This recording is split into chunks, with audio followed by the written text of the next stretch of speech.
जय हिंद, नमस्कार। मैं अनुजोत।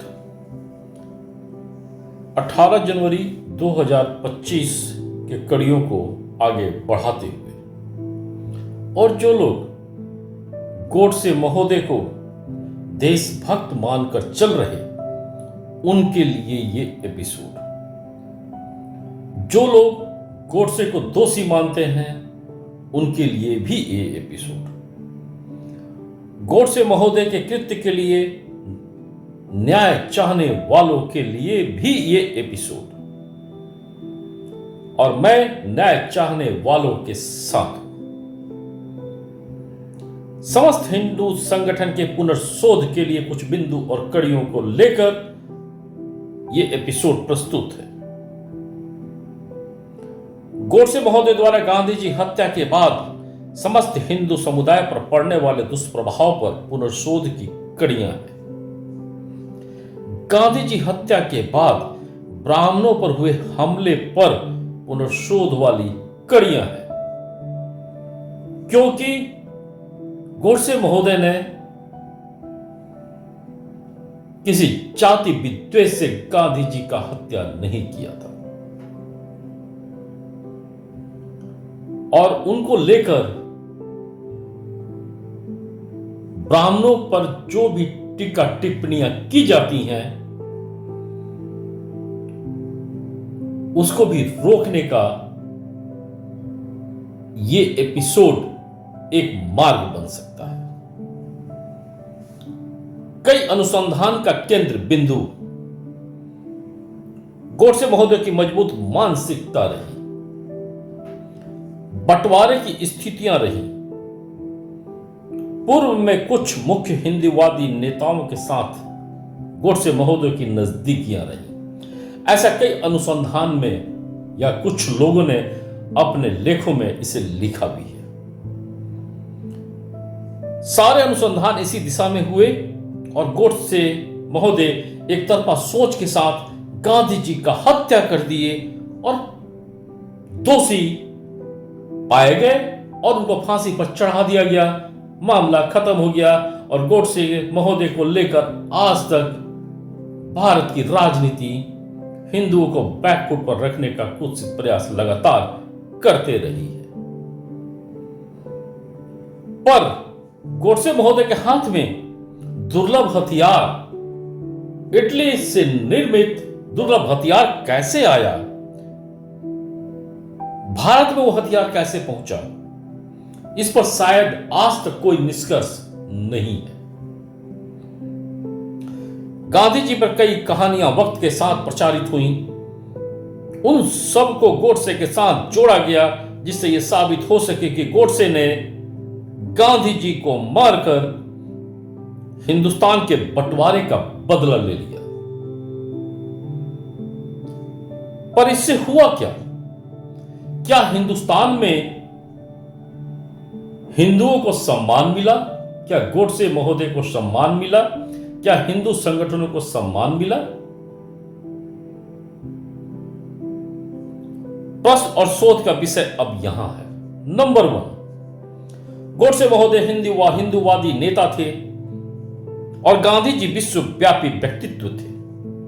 अतः हिंदूवादी व्यक्ति द्वारा विश्वव्यापी व्यक्तित्व को मारना गोडसे महोदय के साथ गोडसे महोदय की जाति और समस्त हिंदू को आज तक देश के अंदर और विदेश में कटघरे में रखता है। ध्यान रहे, कोई भी शोध गोडसे महोदय के प्रति नकारात्मक प्रोपेगेंडा को आज तक नहीं बदल पाया है, चाहे आप गोडसे महोदय के समर्थक हो या उनके विरोधी हो। अतः हर गोडसे महोदय के भक्त को 18 जनवरी वाले एपिसोड के एंगल को ध्यान से पूरा सुनना चाहिए और पुनर्शोध करना चाहिए और देश को प्रेरित करना चाहिए पुनर्शोध के लिए। नंबर 2, विश्वव्यापी व्यक्तित्व का हत्या कोई भी साधारण आदमी कभी भी किया हो, बदनामी हमेशा साधारण आदमी की होती है और विश्वव्यापी व्यक्ति के हर गलती को छुपा लिया जाता है।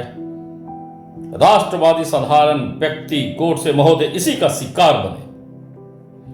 आज तक राष्ट्रवादी व्यक्ति और हर राष्ट्रवादी हिंदू संगठन को खुलकर बदनाम किया जाता है। अब पुनः पुनर्शोध का विषय। 1938 से यह कहानी शुरू होती है, जब सुभाष चंद्र बोस जी को गांधी जी ने कांग्रेस के 51वें अधिवेशन में 51 अधिवेशन में अध्यक्ष बनाया, और इसी बीच विश्व के उथल पुथल में सुभाष चंद्र बोस काफी आगे निकल गए, जो शायद किसी भी बाहरी या भीतरी रहस्यमय व्यक्ति को पसंद नहीं था। इंग्लैंड कठिनाई में था, ब्रिटिश शासन कठिनाई में था, और सुभाष चंद्र बोस इंग्लैंड के कठिनाई के फायदे से हिंदुस्तान की आजादी को देख रहे थे। और अगर ऐसा कुछ होता तो निश्चित रूप से आजादी कई साल पहले आ गई होती, पर रहस्यमय शक्ति ने विश्वव्यापी सर्वमान्य गांधी जी को अपने प्रभाव में लिया। परिणाम स्वरूप सुभाष चंद्र बोस जी को इस्तीफा देना पड़ा। यानी रहस्यमय व्यक्ति का पहला प्रयोगशाला प्रयोग सुभाष चंद्र बोस जी का आजादी के मुख्य धारा से निष्कासन सफल रहा। अंग्रेज दूसरे विश्व युद्ध में कमजोर हो चुके थे और आजादी नजदीक दिखने लगी थी। इन्हीं बीच कई रहस्यमय कारणों से गांधी जी का पूर्ण झुकाव नेहरू जी तक सीमित हो चुका था। ये सभी जानते हैं। गांधी जी टाइटल का विश्वव्यापी महत्व भी पूरी दुनिया को मालूम था, तो निश्चित रूप से गांधी टाइटल लोकतंत्र में अघोषित राजशाही का आधार भी बन सकता था, जो आज तक बना हुआ है, चाहे कारण जो भी रहे। अतः आजादी के बाद गांधी जी का मुख्य धारा में बने रहना शायद कुछ लोगों के लिए अच्छा साबित नहीं हो सकता था, और आज की परिस्थितियां चिक चिक कर इस बात का सबूत देती हैं और इशारा भी करती हैं। यहां से बाहरी या अंदरूनी शक्ति का दूसरा अनुमानित प्रयोगशाला, यानी नंबर 2 प्रयोगशाला, फिरोज गांधी, जो एक पारसी थे और कांग्रेस से जुड़ चुके थे, धीरे धीरे नेहरू परिवार के करीबी बन गए, और फिर 1942 में इंदिरा प्रियदर्शिनी इंदिरा गांधी बन गई, क्योंकि उनकी शादी फिरोज गांधी से हो चुकी थी। यानी एक गांधी टाइटल नेहरू जी के परिवार में फिक्स हो चुका था 1942 में। अब यू टर्न। तब तक ओरिजिनल गांधी जी किन्हीं अज्ञात कारणों से नेहरू जी पर पूर्ण भरोसा करने लगे थे, और नेहरू जी आजादी के मार्ग में सबसे ताकतवर व्यक्ति बन चुके थे। इन सब के बावजूद सुभाष चंद्र बोस जी विश्व स्तर पर मजबूत बन रहे थे, आजादी नजदीक दिख रही थी, पर 1945 में सुभाष चंद्र बोस जी का मिसिंग आज तक आम जनता के लिए रहस्य है। यानी नेहरू जी के रास्ते की एक और बाधा 1945 में खत्म हो चुकी थी। उसके बाद सरदार वल्लभ भाई पटेल जी को भी गांधी जी ने प्रधानमंत्री पद की दावेदारी से हटा दिया, और हारे हुए नेहरू जी के पक्ष में अघोषित फरमान जारी कर दिया। यहां से नेहरू जी पूर्णतः मजबूत बन चुके थे, और अंततः देश को तोड़ना पड़ा। लाखों की संख्या में हत्याएं हुई, भयंकर हिंसा हुई।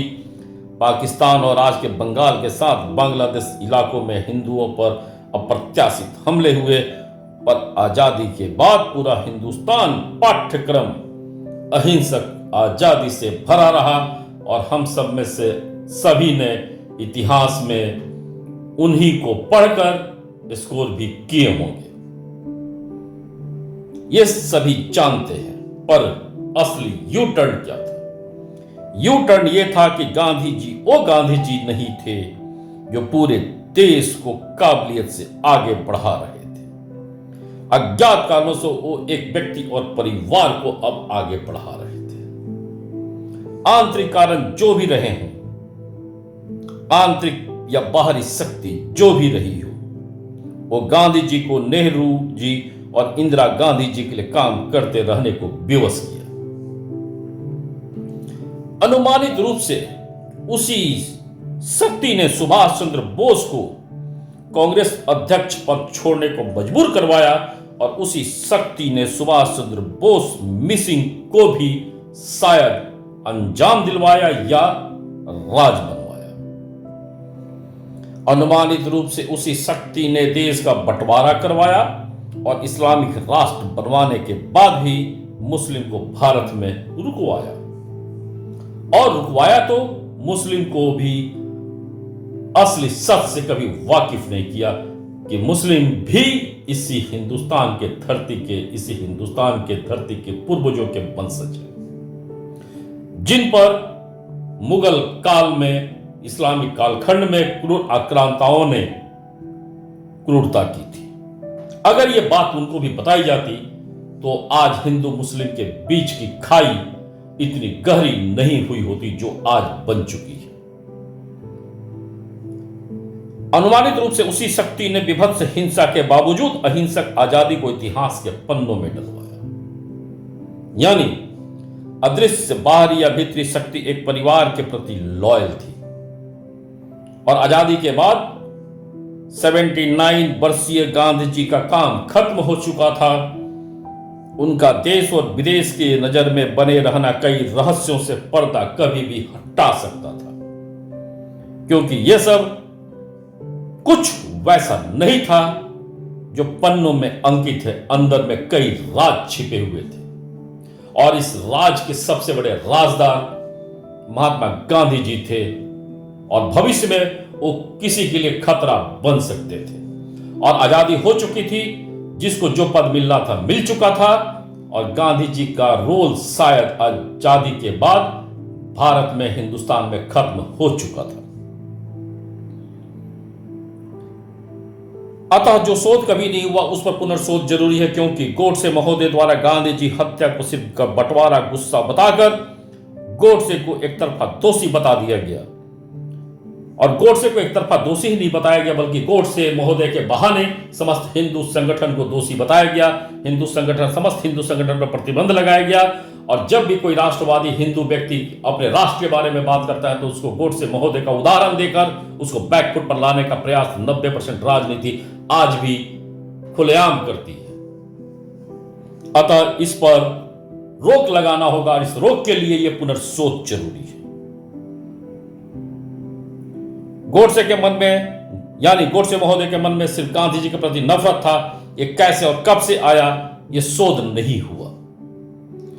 अतः गोडसे महोदय के बहाने समस्त हिंदू संगठन को दोषी माना गया। इस पर भी अब शोध होना जरूरी है कि आखिर गोडसे महोदय के बहाने सारे हिंदू संगठन दोषी कैसे हुए। बात ही खत्म नहीं हुई। आज तक राष्ट्रवादी व्यक्ति को 90% राजनीति गोडसे समर्थक साबित कर बैकफुट पर लाती है। अतः कुछ कड़ियों पर पुनर्शोध गोडसे महोदय के दोष को भी कम कर सकता है। हिंदू संगठन भी मुंहतोड़ जवाब दे सकते हैं, और राष्ट्रवादी हिंदू भी खुलकर फर्जी सेकुलरवाद और देश नीति नियम विरोधी दल के सामने खड़े हो सकते हैं। यहीं से हिंदुस्तान बनेगा और हिंद पुनरुद्धार होगा। पुनर्शोध का विषय नंबर 1, गोडसे महोदय खुद के मजबूत इच्छा शक्ति का मालिक थे, पर इतना भी महत्वपूर्ण नहीं थे कि आजादी के बाद देश की दिशा और दशा बदल सके। तब बूढ़े गांधी जी को मारने का जुनून उनके दिल और दिमाग में कैसे पैदा हुआ। नंबर 2, आजादी के बाद गांधी जी की सुरक्षा खतरे में थी, यह जानते हुए भी विश्वव्यापी चेहरे के सुरक्षा के प्रति सरकारी उदासीनता क्यों रही। नंबर 3, हर फायदा नेहरू जी को मिला। गांधी जी पर हमले हुए, पर नेहरू जी पर कभी हमले नहीं हुए। यह भी एक शोध का विषय होना चाहिए। नंबर 4, गोडसे महोदय द्वारा गोलीकांड के पहले भी गांधी जी पर हमले शुरू हो चुके थे, और शायद जिस दिन गांधी जी की हत्या हुई उसके 10 दिन पहले भी उन पर गोलियां चली थी। यानी गांधी जी को हटाना किन्हीं रहस्यमय शक्ति का मुख्य उद्देश्य बन चुका था। इस पर भी शोध होना जरूरी है। वो रहस्यमय व्यक्ति कौन था। नंबर 5, गोडसे महोदय ने जिस हथियार का इस्तेमाल किया 1934 में निर्मित इटली सैन्य अधिकारी का था, जो अफ्रीका के रास्ते अंग्रेजों के हाथ लगा और फिर भारत में गोडसे महोदय के पास पहुंच गया। यानी दुर्लभ पिस्तौल गोडसे महोदय के हाथ लग चुका था। यह लगा और उसी से शायद गांधी जी महोदय की हत्या हुई। क्या यह कुछ रहस्यमय नहीं लग रहा है? क्योंकि गांधी जी पर हमले चालू थे, सरकार खानापूर्ति में थी और दुर्लभ हथियार राष्ट्रवादी लोगों के हाथों में पहुंच रहा था या पहुंचाया गया था। अतः दुर्लभ हथियार राष्ट्रवादी हिंदू के हाथों में कैसे आया, इस पर अनुसंधान हुआ, पर सच आज तक सामने नहीं आया। क्या राष्ट्रवादी व्यक्ति के हाथों में हथियार किसी रहस्यमय व्यक्ति ने पहुंचवाया जिससे वो हिंदुओं को बैकफुट पर ढकेल सके, राष्ट्रवादी संगठनों को बैन कर सके?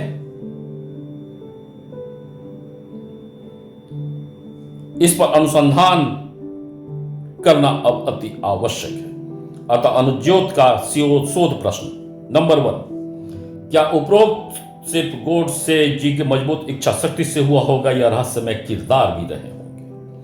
नंबर 2, गांधी जी पर गुस्सा हिंदू राष्ट्रवादी लोगों को ही क्यों था, अन्य को क्यों नहीं था? नंबर 3, गांधी जी हत्या से कौन कौन से लोग सर्वशक्तिमान बन गए? नंबर 4, गांधी जी की हत्या के बाद कौन से समुदाय बैकफुट पर भेजे गए? नंबर 5, गांधी जी की हत्या के बाद गांधी टाइटल से देश को फायदा हुआ, ओरिजिनल गांधी जी के परिवार को फायदा हुआ या नेहरू परिवार को इसका फायदा मिला? इस पर शोध होना चाहिए। नंबर 6, गोडसे महोदय के नाम पर आज भी 90% राजनीतिक दल राष्ट्रवादी व्यक्ति को उलाहना देकर बैकफुट पर क्यों ढकेलते हैं? इस पर भी शोध होना चाहिए। उपरोक्त पर पुनर्शोध ही गोडसे महोदय के लिए न्याय होगा और गांधी जी की हत्या में रहस्यमय शक्ति का प्रभाव भी शायद दिखे, जो 1938 से चालू था और 30 जनवरी 1948 को इसका शोध पूरा हुआ, जिसका दुष्प्रभाव आज तक हिंदू के सीने में कभी सामने से, कभी धोखे से और कभी राजनीतिक महत्वाकांक्षा से हमला करते रहा है। अतः गोडसे महोदय से प्यार करने वाले लोग भी गोडसे महोदय के लिए न्याय के लिए पुनर्शोध करें और देश को मजबूर करें। हिंदुस्तान रूपी देश छतरी वाले भी पुनर्शोध करें और हिंदू के साथ हर हिंदू संगठन को भी न्याय दिलवाएं, क्योंकि आज हमारे देश में जो समस्या है उसका जड़ आजादी के बाद गांधी जी की हत्या से जुड़ा हुआ है। और जब तक उन रहस्यों पर देशव्यापी चर्चा नहीं होगी, चाहे वो दिल्ली का चुनाव हो, चाहे किसी भी जगह का चुनाव हो, चाहे वो गरीबी हटाना हो, चाहे बेरोजगारी हटाना हो, चाहे महंगाई हटाना हो, चाहे भ्रष्टाचार हटाना हो, इतना आसान साबित नहीं होने वाला है। अगर इन सब पर प्रहार करना है, इन सब को ठीक करवाना है, तो सबसे पहले उन कड़ियों को ढूंढना होगा जो कभी दिखा नहीं या दिखाया नहीं गया। दिखने वाली कड़ियां समस्या नहीं है, समस्या है न दिखने वाली कड़ियां। और उन कड़ियों को जोड़कर देश को एकजुट करना होगा। हर मजदूर वर्ग, हर गरीब को आपस में एकत्र करना होगा कि असली धोखा आपके साथ हो रहा है और ये धोखा 1947 से चल रहा है। देश रूपी मजबूत छत ही हर व्यक्ति का सुरक्षा कवच बन सकता है। इसी का प्रयास मेरा चल रहा है। आप सभी को नमस्कार, धन्यवाद। पुनर्शोध जरूर करें, किसी भ्रम में न रहें। गोडसे महोदय के न्याय के लिए ही, देश के साथ न्याय के लिए ही मैं ये एपिसोड कर रहा हूं। किसी दुर्भावना से ये एपिसोड नहीं है। देश के मजबूत व्यवस्था को बनवाने के लिए ये सारे प्रयास हैं। पुनः धन्यवाद। जय हिंद।